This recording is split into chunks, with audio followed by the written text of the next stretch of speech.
Hello, Aleia. Hello. How's it going Hi. today?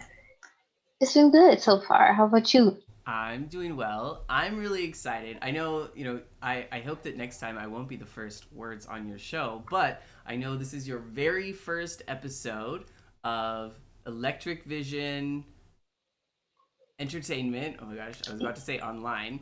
Electric Vision Entertainment. You're gonna do a Draw My Life, and I just wanted to spend a few minutes first giving you a time to introduce yourself to the audience. Um, so first up, I would just like to give you a minute to be like, who are you, Aaliyah? Why are you here today? Well, I'll give a brief overview because, of course, the Draw My Life, we're going to go like literally more in depth into who I am with like pictures and fun stuff. But just the overview right now, I'm a student at Make School in my senior year and I'm studying data science. I'm also a member of the student council as well as a member of the STAR team, which is our student ambassador team.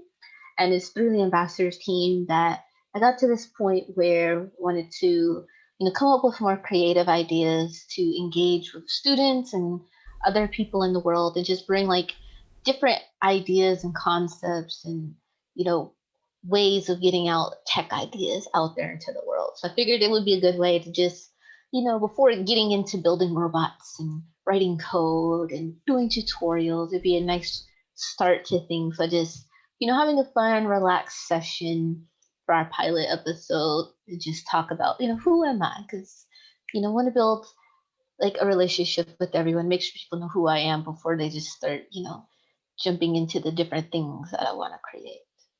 Awesome. So tell me a little. I know we're gonna go into it more, but just super briefly, like why are you a member of student council and the student ambassador team? Why are you such an active member of the Make School community? Well, I like mixed schools in general, like especially like the people there. It's really a nice community. It's refreshing to be in a space where you're with like-minded people. We all, you know, per se have a tribe, and for my tribe is fellow people in the tech community. I can, talk about the things I'm building. I can share like really nerdy memes and talk about psychology and all these crazy things. And I wanted to help foster that community as well. And of course, there's different ways to do that, from just like running clubs to just tutoring and doing different things. But for me, I felt like with the communication and leadership skills that I had, it would be good to get into a group that was built upon the idea of furthering both the school, the student body, and when we're all here, the way I feel about Link School and the community, I want other people to feel. And so by being on student council and ambassador, I'm able to help smooth that transition for new students, help continue to have the good experience for the students now, and smooth out any bumps along the way. Nice. Yeah, and you've actually been you're actually our longest student ambassador who's still at the school. You're our seniorist student ambassador. What were you doing before? Well, before we went online, I was the tour guide for the school, which I did thought was super fun. Um, of course, I did other things like I helped with events and either hosting them or just being a part of them. But my main goal was the tour guide. And basically, what that was, we had the on-campus school, and then we also had on-campus dorms. And so, I would get prospective students or people who were visiting, perhaps, and I would walk them around the campus. And then I'd also take them to see the city a little bit on the way to the dorms, and we would go and walk through the dorms as well. And that was a time for me to get to know people who may come to the school, some of which are here now. So it's really nice to see like people who I didn't know before and now are like in the same classes as me. Mm-hmm. And it was also just a way for people to see in person, the type of culture that we had at the school and how everyone interacted and, like I said, the community that we were building. Awesome. Well, I'm super excited to hide myself really soon and hand over the reins to you. Before I do, maybe just a super quick, like, what is your vision for EVE, Electric Vision Entertainment? Where did the name come from? What do you hope to share with the community over the coming weeks as we do more and more episodes? So the name, um, I originally wanted to name it Electric Dreams because I feel like I dream in code, which if you code a lot, I think happens to a lot of people. You just start seeing numbers in your sleep. So I want to do Electric Dreams, and of course, dreaming for a better future built upon technology. But that name was taken in a lot of places. So um, we started ideating upon like what was really the purpose of this, and the purpose was to create a space where you kind of just have fun with tech. You can learn things, you can just create things, and once again build a different side of that community. And so it was more of an entertainment thing. So that's where Electric Vision Entertainment came from. And then it was until later that I realized the acronym spelled Eve, which worked out perfectly because my favorite movie is Wally, and one of my favorite robots in Wally is Eve, so it worked out great. And then in terms of where we're going to take the channel, or what want to do is, have times where we're just like having fun, like today. It's just like kind of casual, laid back, having fun type of thing. There may be days where I'm very big into robotics, so while I may not always build like my robots from scratch in front of people because of the amount of time, I'll buy robot kits and build the robots based off like Arduino or Raspberry Pi. So we may do something like that where I may get a robot and say, okay, I got this kit from this place. We're going to build it on the air. Or different coding sessions where, maybe like this is how you get started with a project in web design. Or this is how you code really cool looking like fractals or something. Mhm. Other times it may be more tutorial like, whereas, here's this big concept in computer science or in engineering. Let's talk about it. Let's go kind of have like a Q&A session where, I can explain the concept. People have questions. I can answer about that. I can learn from people as well.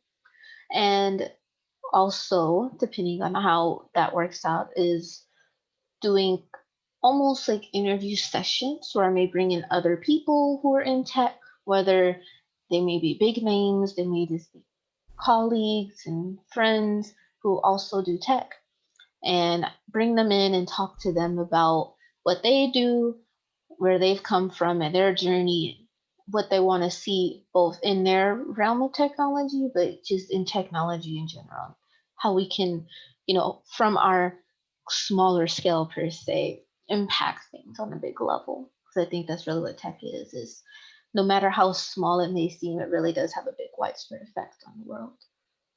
That's awesome. All right, so you may have seen I put you up full screen. I figured so that was kind of the long spiel. I'm curious Mm-hmm. if you want to see if we can get our first commercial for EVE. So like what's our 10-second pitch? 10 to 30-second pitch. I'm going to put you on the spot, but hopefully not too much on the spot because you're about to talk for a whole lot of time all by yourself. But if we just go 3, 2, 1, pitch it.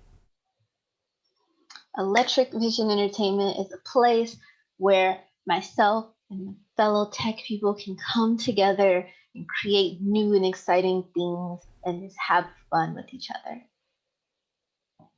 Awesome. I And love that's it. my answer. All right, so we're gonna steal that clip later. We're gonna use that to help get more folks turning into the channel. So I've hidden myself. I'm about to put myself on mute. Is there anything else I can do to support you, Aleia, before I hand the reins over?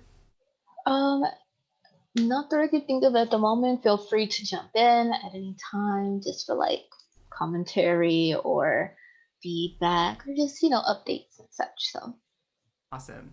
So one thing I was gonna say is if you did want to have the music going while you're streaming, oops, let's see, you can do that.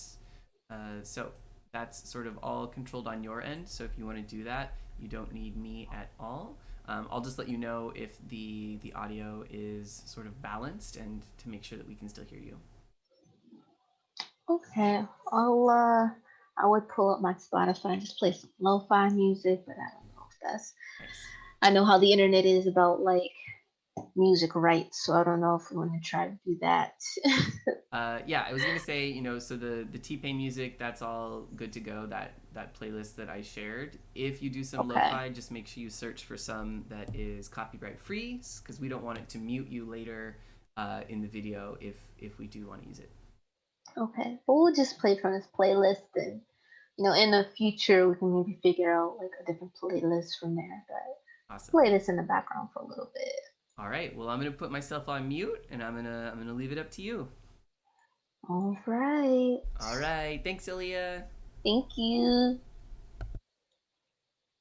Let me play this. Hope it's not too loud. I think that's good. All right. So for my draw my life, I'm just gonna start off. Where life began in the beginning. So I will talk about where I'm from, how I got started, or my passions as a child, and really just kind of like my journey over time, how it has led me to the point that I'm at. Maybe even like my future life as we continue to go forward. I can't say I can plan everything in life because the world definitely has shown that you only have so much control. But as long as you follow the things that you're aiming for, you're still good. So we're gonna start here. I like the dots in the background. I don't know why that is, but that's what we're doing today. So for me, as a little baby, I probably did not have a head of hair. But we're gonna put me as like little baby. That's me.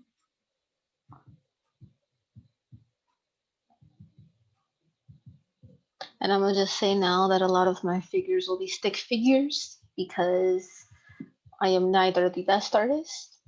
And even on the art, out there on the internet somewhere is my art, but it takes hours and hours of time to get one piece, so we're not doing that today. But for me, Aleia, I was born in Georgia, and I will say, just as a note, that my favorite fruit is a peach, which coincidentally is the fruit of Georgia, the official fruit of Georgia. Just a little fun fact there is the peach. Okay. And I was not the firstborn. There were five of us. So I have a little brother, two little brothers, bah. And then I have two elder sisters. I'm gonna draw like dresses, make it more girl like. Bah, bah. So I'm the middle of five children. And I think being the middle of five children had like a really big impact on me. Anyone who has been a middle child knows that it is a bit different. They always say there's like the the baby syndrome for the one that's last. There's like the oldest child syndrome. Being the middle child, I think really helped in terms of like boosting my creativity and teaching me how to be independent. And that is because, when you're in the middle, you don't maybe get the most attention because your parents have kind of experimented, quote unquote, with the oldest. But by the time they get to the baby, they're kind of tired, they're worn out, but they're also super protective of the youngest. So with me being right in the middle, it's like they are expecting me to have enough rules and structure set along in life to be able to be independent, but also there's other things to worry about. So I was kind of left to my own devices. And the upside to that is I got to a point where I just started just going out in the world and doing what I want. So I would go like outside to trees and I would just like play in the trees. I would ride my bike everywhere, have fun. I would build tree houses, even though I couldn't build actual tree houses because I was a child. But building different shelters in the woods just to have fun with, playing house, things like that, live amongst the trees. And at this point, I really got into books. And I think this, of course, was a result of my environment. My aunt was very into books and learning. She always told us growing up, focus on your education because that will take you far. So I grew up to just reading books all day, every day.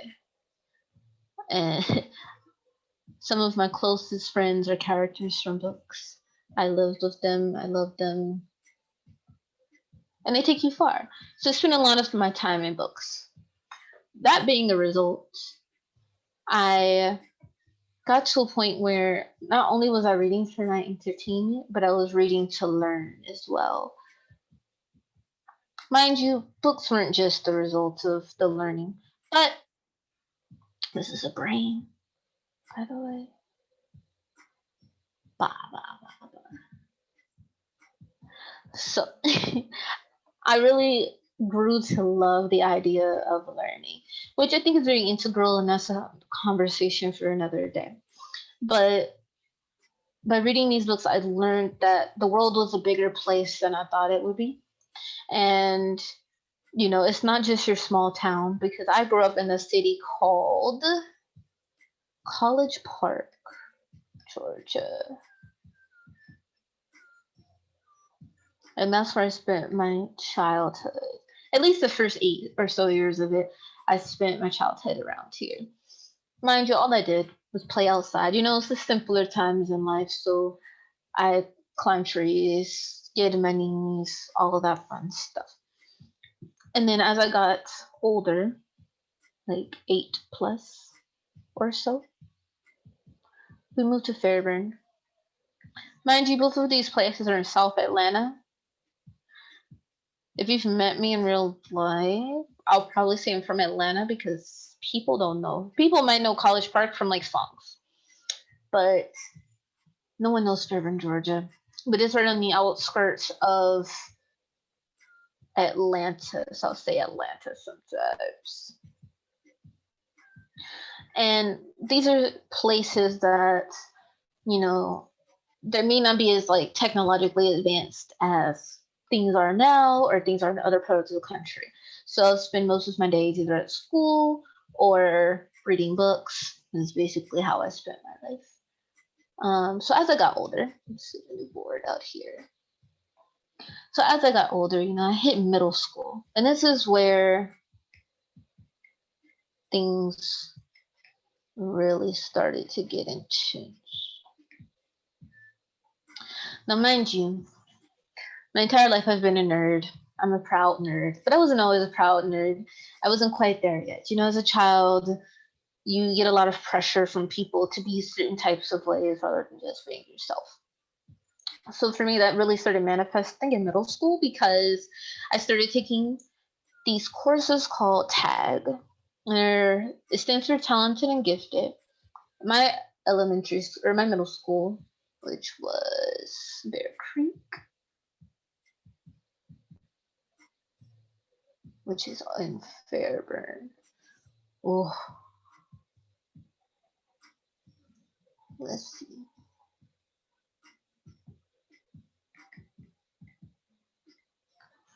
So this school, we were the Wildcats. I'm still a Wildcat to this day, which manifests later as well. We had science, literature, and history for TAG. Some of the rest of my classes I had with the general populace. But those classes, we had to go to like a very specific wing of the school to learn. And that's where I really started to blossom as a person because I realized like I really liked science. And I knew this before. As a child, I played with Legos, I played outside. I like to be in the kitchen and like mix random stuff and say I'm making potions and inventions and like I wanted to practically be an alchemist as a child. And so when I got to that point, I was like, I'm going to be an artist, a writer, and an inventor. Let's see if I can. Mind you, looking at my current art style, I don't know if I became the full artist that I wanted to be. But we're on that road. But these are my, as a child, when people would say, Aleia, what do you want to grow when you grow up? These are my things: artist, writer, inventor. So these are the goals that I've always wanted to work for. And when I got to middle school is really when things took off, because we did the science fair. Any big science nerd knows science fair is like the thing. It's like beauty passions for people who like fashion. It's like talent shows for people who are into theater or music. Science fair was like, it was like that's the moment where it's gonna make or break me. So, my first science fair too, just little things I really considered anything super crazy. But by the time I got to my 8th grade year, I was like, I'm going to do something wild that's going to take me all the way to the top. So, what I did was I made a project where I tested the air quality at my school. Now, mind you, I was in middle school. I was like 12 or 13. I don't know. I was probably 12. But my general idea was I was gonna go get cheesecloth, which is like the really thin fabricy cloth. And I was like, I'm gonna go around the school and put it up around the school and leave it there for a few weeks. Let it collect some bacteria, some microfibers, and see, take it back down and look at it through a microscope and see what I find. So my small self, my little Aleia self, went around school on these ladders. And I went into like the vents on the ceiling.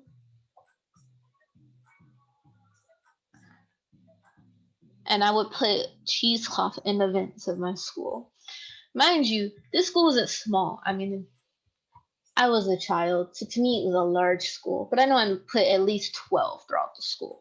So I walked around, me and and my science teacher, Miss Anderson, and we just walked around just walking into classrooms strategically. We had a map of the school, so strategically picked out places to put them. We walked around with this ladder and a bag full of cheesecloth and interrupted people in the middle of class, like, hey, excuse me, can I just put cheesecloth in your vents? Looking back, I do kind of question how I was allowed to like climb up in their vents and put it up. But it worked for me. It worked for them apparently. So I left it up there, I think, for like 2 weeks. And then when I took it down, I went, and we had microscopes at school. So I used the microscope at school. I don't know how to draw a microscope. But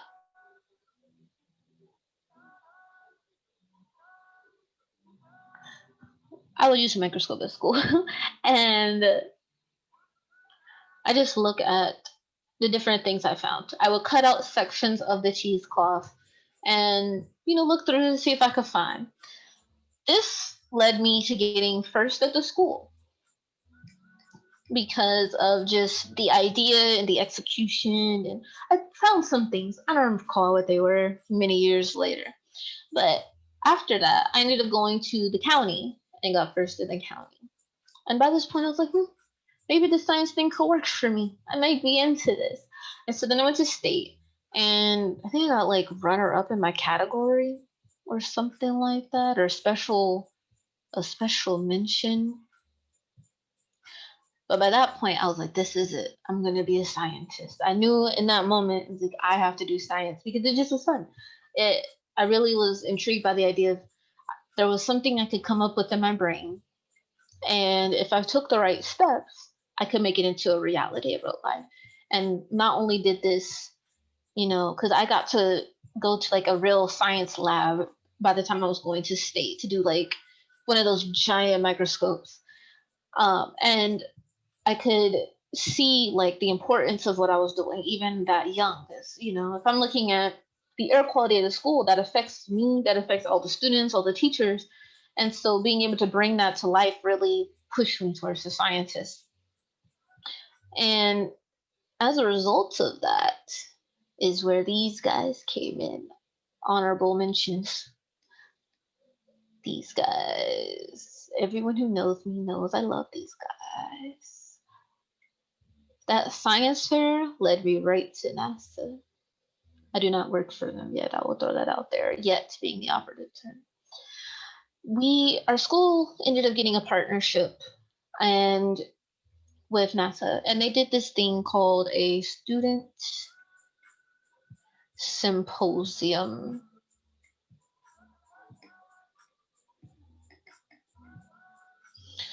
And what the student symposium was, I remember it was like 2008 or so. NASA picked 2 students per state and they flew them out to Houston, like the Houston, Texas. Um, and myself and another student from my school got selected. So of course I'm excited. I was like, NASA, the NASA, like the space people. It was like way above anything I could ever imagine, especially coming from the community I grew up in. It's, you see it on TV, you don't think it's real. And so that was my first time flying a plane. I'm trying to draw a plane. Oh, I do not know how to draw a plane.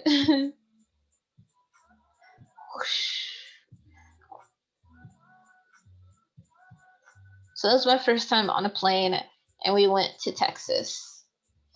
Once we got to Texas, I got to do all sorts of like cool things. I got to go behind the scenes to Houston. There's infamous places like when you see Houston and its launch center in movies, there's always a control pad, and it's that big room, and there's just like desks in there and monitors and big cool data charts with numbers, and there's like all sorts of things. So I got to go in there, not on ground, but like there's a glass window, but we could see it, and it was like, oh my gosh, this is a real thing. And while we were there, we also got to see where they built the rockets and some of the like rockets they were currently working on. Um, so it was really cool. I got to talk to a few scientists. It was amazing. And the best part for me was it was the same year WALL-E came out,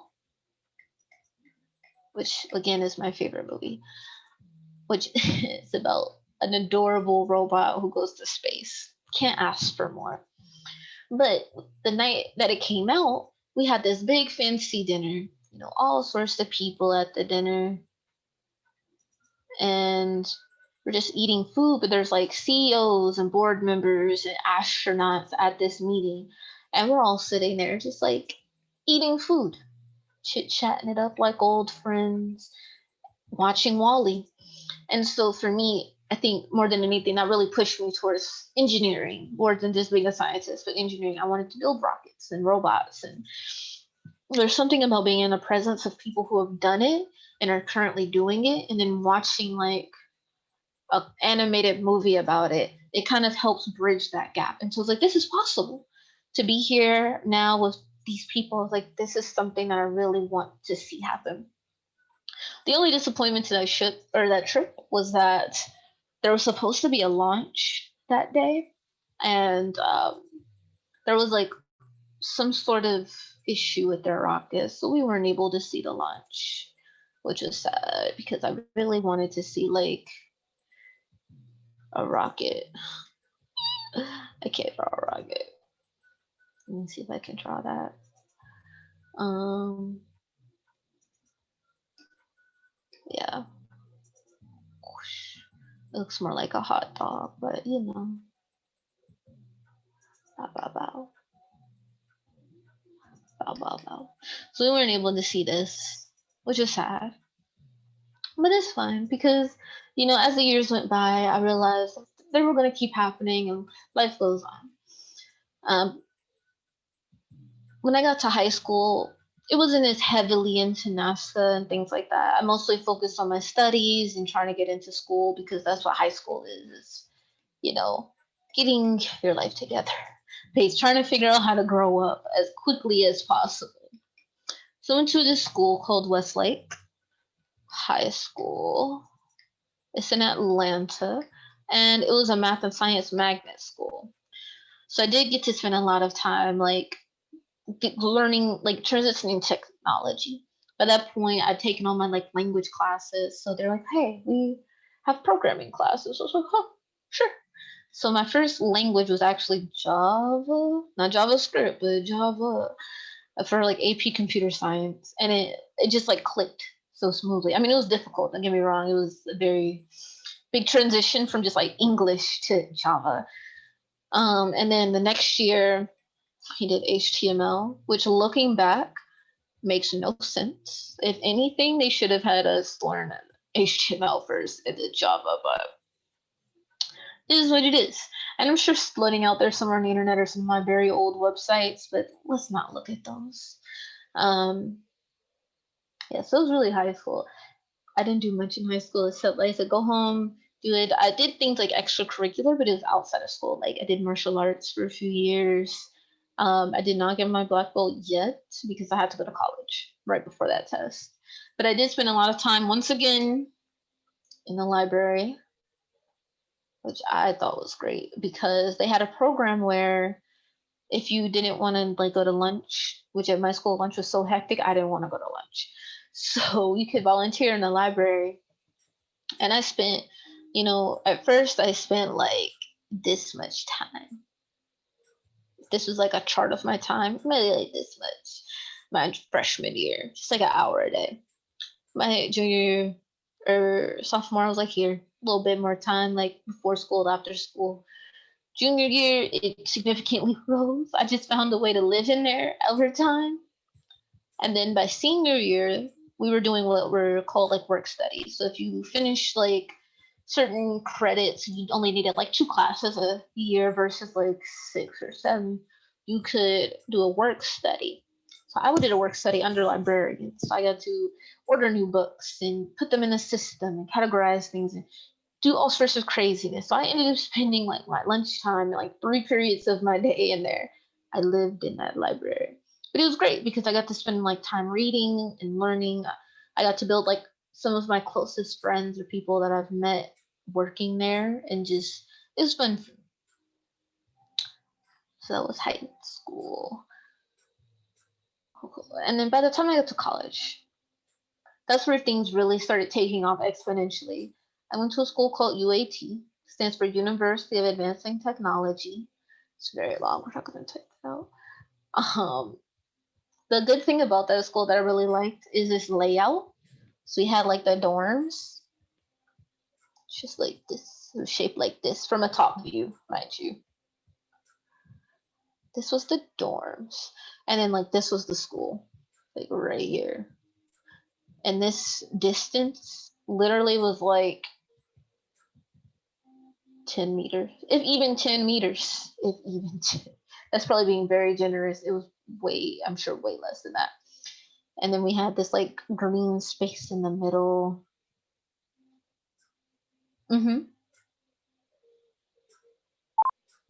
And this was the quad, and this is where we just like sat outside and like ate lunch. And like I would climb trees like a cat for some reason because I'm just odd like that. But going to this school is where I really started growing in tech because we had in this area on the top floor the robotics lab. And mind you, we were like unicorns at this school. There were maybe like 200 students there, 300, but there were only maybe 10 robotic students at a time. We were just unicorns. Nobody was there. It was just us. And it was nice. We got to enjoy like getting really close to each other. And the lab was like really well built out. So that's where I really started getting into like Arduino boards and learned how to solder. I did a bit of 3D printing, but not as much as I wished. until later when we built like this maker space. Maker.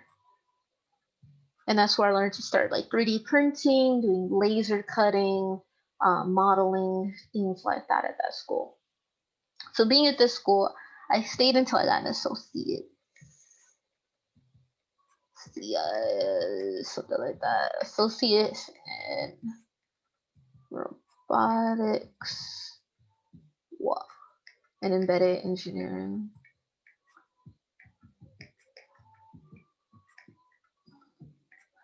That's where I actually built my first robot from scratch. I'm sure there's pictures of it, like if you want to like my Instagram and such. There's a picture of it. I don't remember what I named him because I kind of destroyed him after I built him because he took so long and so much headache to build that I just was like, I don't want to look at you anymore. But he was kind of this walker robot, and his whole purpose was just to walk around and not run into things, basically. It was functional. It just took forever to code because obstacle avoidance is no joke, let me tell you. So after I left there, I kind of just lived life, had fun. It was my first time away from home. Because that school, let me go back. An important note about that school was that it was in Tempe, Arizona. I am from Georgia. So I moved all the way across the country just by myself. I was like, I'm going to grow up. I'm going to see the world. I want to experience new things in life, grow my own mindset. So I moved all the way across the country. And, once I finished school, I was like, I should live a little. And so at that point, I just was like, I'm going to get just like a day-to-day job, get an apartment, and live and just have fun along the way, enjoy the ride. And I think that's really important for people to do is just, as hard as you work towards your career and the goals that you set in life, make sure you're always like having fun along the way. Because at the end of the day, yes, you want to like build a future and things, but you also want to like take care of your mental health and make friends along the way. And really, that's really what will take you far. But after a few years, maybe like three-ish, 3 years later, I said, okay, it's that time. It's time. We need to get back on the hustle. We got things to do. We want to build a business. We want to build robots. We want to, really impact the world. I can't do that if I'm just sitting around just enjoying life all day. So I applied at this company that people may know, Intel. And mind you, I worked as I think it called this a contingent worker.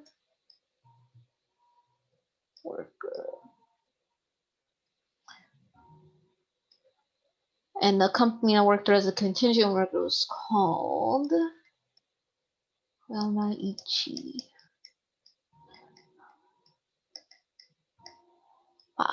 This is really where everything started taking off because at this point I was like, I know what I want to do. I got to be in a lab working at this job. I was working in one of their research and development labs. And I've discovered that's really what I want to get into is research and development, building the future. I got to work on circuits and do cool things there. And I got to work with a lot of like software. I could do software and hardware. The thing about tech is oftentimes it's very one or the other. You can either do this one thing or you do this other one thing. Things don't blend as much as they should. And so when I started working here, I was like, oh, I can work on cool techie stuff. And being in that lab, I love the idea of like lab coats and goggles and being on tools and just sitting, working nitty gritty on things. I got my own lab coat and I got to be in there like day and night where I just, it's not like customer service where you have to do this one thing to please someone else. It's like, no, here's a device, learn as much as you can about it, fix it, make it work, see how you can improve upon it. And I did that for about a year and like, I absolutely like love that job. But then it got to a point where it was like, it's time to move forward even more. And that's where mixed school came in.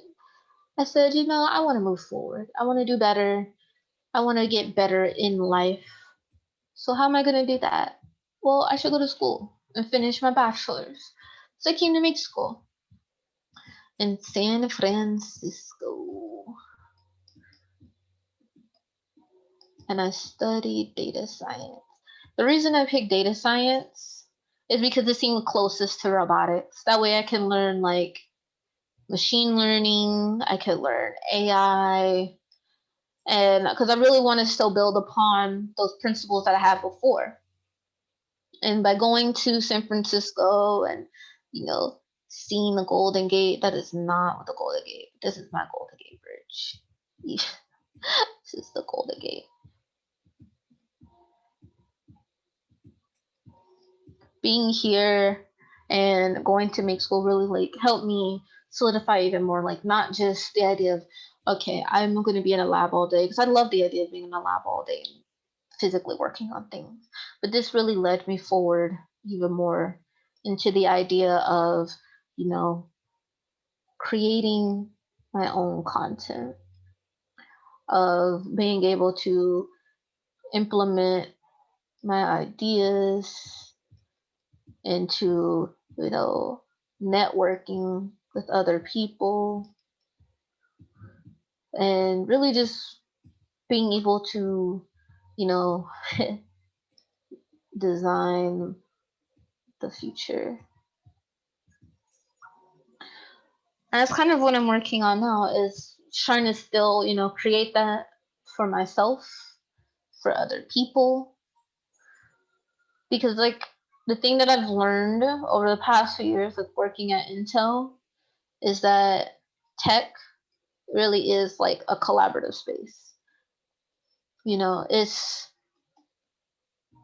um, there's the idea that, nerds and geeks and tech people are these people who sit in like the garage of someone's house, you know, and they're just in here at a desk, and they're like nerdy and don't do anything with themselves all day. But that's really not the reality of the situation. A lot of times, to really get where you're going, you have to interact with other people. And not just that, but there are people of all walks of life in every realm that you go to. And now we have things and spaces where it's like, I can be more of myself, and that self that I am works well with other people and who they are. Ooh, more triangles.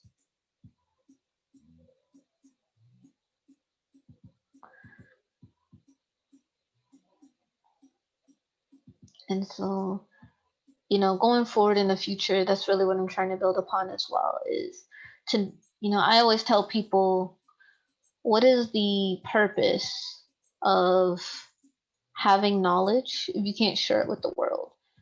Is There's really no point in it, because what are you going to do with it? Whether you're creating a product, whether you're just sharing an idea, or just giving people insight, regardless of what it is, like you have to give it back out in the world.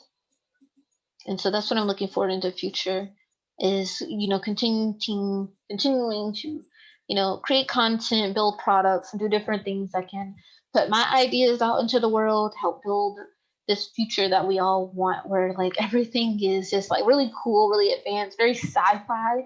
Because I realize sci-fi is really just, we live in the future of sci-fi, and we really do have the ability to create it ourselves. And that's what I want to do. So I think that's where I'll lead you all at the moment with my Draw My Life. It's kind of where I am. Yes, One second. I think I have my voice mod on with my magical voice. Okay, I'm let me gonna turn turn that off. my music down. um, yeah, I just wanted to hop back in and see if Mm-hmm. I could chat with you for the last few minutes, maybe about some of the things that you've drawn. I love this page here about tech being collaborative, and I was curious if you could tell me. You were talking about how there's still this concept or this myth of the lone coder or someone who just like works in isolation. And I'm curious if you remember or have a story from your own life of when did you realize that that was not the way things are? Was that when you were working at Intel for the company whose name I can't pronounce, or was that something more at Make School? Sort of when did you realize how important the community part of the tech industry is? Um, it vaguely started to dawn on me at my first college at UAT because I remember working specifically on this one project called seven segment displays. And what that was is, like on a clock, the digital clocks, and it can like it'll be one instance, but it can switch through like a zero, one, or two, or three. And we'd have to get that piece and program it to go through those cycles ridiculously hard for some reason. And all of us robotics students and a few computer science students came in to try to help. But it wasn't really until and I think I realized it at Intel as well, but because it was so much more like hardware based, it didn't feel as collaborative. It was really more like I would ask for help. But I think it really was at mid school when I started working on bigger projects where I realized like everyone has a specialty and trying to do something by yourself is not only headache inducing, but it's time consuming is something that like technically is possible, but you will get a lot more done and a lot better result if you have multiple people working on it. And I think some of the closest friends that I have now are people who I've ended up just working on a project with in the past because some people say the closest bonds you build are through the stress, and so we don't stress together building something. That's really how you get really close to people sometimes. Yeah, do you have any specific stories like, or maybe a better question is, um, compared to the experiences that you had before, it sounds like Make School is more collaborative. Is it more collaborative? Is everything a team Extremely. project, or is it collaborative and just like people are more willing to help you, or like where does the collaboration appear, and in what forms? I think it's definitely not like fully collaborative. You can definitely do things on your own, and it is encouraged at times as well because you do need to understand the concepts yourself. I think where I really started to see it was probably like finals time, my first semester, because we had really big projects, and I think we were working on teams two maybe at that point. So it's kind of like already being pushed on us to work together. But it was such hard projects that everyone was like, I have no idea what's going on. And we did at the time, it was called lab time. And I will never forget walking into that room. It's probably the night of finals when they were due because people like to procrastinate. And there were like 100 of us in that room, just all on our computers. We each had our own computer, so in a way, we're in our own world. But we were all in there together, like running to each other. Do you have this? Do you know what this is? People yelling across the room, like, what is this? What is this function? Or how do I do this? Is someone explain this?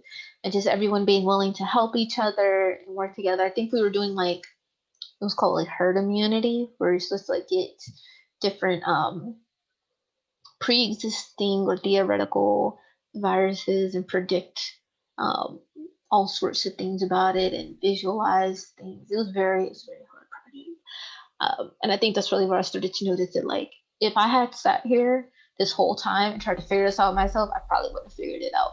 Or it would have took a lot more time and I would have never slept for like 2 weeks versus working with someone else directly and then having that community around me to also say, hey, I'm willing to help. If I figure it out, I'm willing to help them and really like uplifting each other. Do you have to ask for help at Make School, or do people like walk around and offer? How does that look? Both. Um, I think a lot of people just kind of put out into the realm that they're available to help because no one wants to like press themselves onto anybody. So a lot of people will reach out for help, but other times as well, if there are students like we were in person. If we saw that someone was struggling, or especially if they're on our team, then we may say, "Hey, can I help you with this?" Or and I think that's really what like is fostered as well is being able to be transparent about where you are in terms of work, in terms of understanding, and being vulnerable to say, I don't understand, or I really understand, and I'll give that help to somebody else. But it's always made clear that your peers are there to help you because it brings joy to like fix it yourself, but it makes you like feel even more joy to say I know something well enough that I can show someone else and to see that look of like understanding on their face. Everyone wants that feeling to know that like they've been able to like impact someone like that. So I think a lot of people are willing to like just put themselves out there. Yeah. Yeah, I feel like there's a pretty strong community of volunteer peer mentors as well as TAs. We have curriculum assistants who are students at Make School. Um, so all of that is awesome. I want to take it back a little bit to your Uh-huh. drawings. I know before this show and towards the beginning, you mentioned a few times that um, you've never done a Draw My Life before. Is that right? That is correct. So I'm curious, right? So another thing that we're kind of a big fan of at Make School, and that I think came across through a lot of what you said is growth mindset. So my question for you is, first of all, what is the favorite picture or scene that you drew here? If you want to like click back through and think about like which of them maybe did you not think about in advance, but that you're really happy with how it turned out. And what would you say to somebody else who is thinking about doing a Draw My Life and maybe thinks that it's beyond their skill level? What would you say to them? Probably my first one. Um, for one, growth mindset. Like I live by the idea of growth mindset, which is a big reason why I left home. Is I feel, we are grow up in smaller towns, especially in lower income areas. There's very closed minded mindset, very um, this is how things are, this is how things always will be. Right, fixed And mindset. yes, very stagnant, very fixed. And so I live by the idea of growth. And I think that definitely needs to be spread out more. But I think this is my favorite picture just because it has like so many different things going on. Um, and in terms of like, with me being my first time, there's always nerves. And I think that's the important thing to realize about the growth mindset is is change. And change is always going to be uncomfortable. I mean, even like a butterfly coming out of its cocoon, I'm sure it's like a struggle for it to like push its wings out through the cocoon. It's an uncomfortable situation. No one wants to change. No one wants to be uncomfortable. But going to the other side of of that discomfort is really how you grow. Um, to quote one of my favorite motivators, Lisa Nichols, comfort and convenience are not on the same corner. So you can't expect to change and move forward if you always just want to be comfortable and have things be convenient for you. Um, so I think like you just have to push through those type of things and realize that at the end of the day, regardless of what happens, not only did you try, but you've learned something from it. Whether you succeed fully, whether you get all the accolades you're looking for, whether it's like perfect or not, you tried something new, you did the best you could, and say you did something and it was an epic failure in your eyes, you can then use that as fuel to say, okay, going forward, this is what I should not do, or this is what I should do. So it's always a learning opportunity no matter what happens to you in life. So that would be my encouragement, when doing these types of things that may be different or new, is to you know have don't be like paralyzed with fear. Healthy dose of anxiety, of a little bit of like nerves is okay, but don't let that stop you from trying something else out, because at the end of the day, you're doing what's best for you. Awesome. Can you say that quote one more time so we can get that on you full screen and we want to make sure we can hear the name of the original person? Yeah, the quote was by Lisa Nichols, and it was, comfort and convenience don't sit at the same corner. Nice. Yes, yes, yes. Awesome. Well, If that I'm was quoting it for correctly. me. I think that was a wonderful note to end on. I want to say thank you, Aleia, for this awesome episode one, Draw My Life. First time, like you said, you talked about being vulnerable, trying new things, growth mindset. It was really cool for me to hear a little bit more about your background and how you ended up in the tech industry and here at Make School. And I'm excited to see how Electric Vision Entertainment, how it grows over the coming weeks. Do you want to do any kind of final shout out or reminder to folks to follow and where they can find you in other places if they want to stay in touch? Yeah. I guess I'd have to shout out you for working with me on this, helping me transition into like the idea and then the actual execution. So I'm gonna give thanks for that. Also make school because of course like they're working with me to make this into a reality. Um, anyone who has joined, I appreciate you for being here and sticking with me through this. And going forward, I'll say, feel free to give me ideas of things to build. I have a few things in the works, but feel free to like reach out to me. The best way to reach me is through my Instagram, which is robotgal, which should I think is on the stream. ROBOTGYAL. You can also find me by that same name on Facebook. And otherwise, I have a LinkedIn, which is my first and last name, Aleia Knight, as well as a Medium account where also Aleia Knight, you can find things where I talk about career development, personal development, as well as different articles on different things in tech, different tutorials or introductory guides to important things in technology. So find me in those places. Awesome. All right. Well, I'm gonna swap us out, do a little outro music. Thank you so much, Aaliyah, and I look forward to our next time hanging out. All right, thank you. All right, you want to do a little wave? Yeah. Yeah, Woo. bye.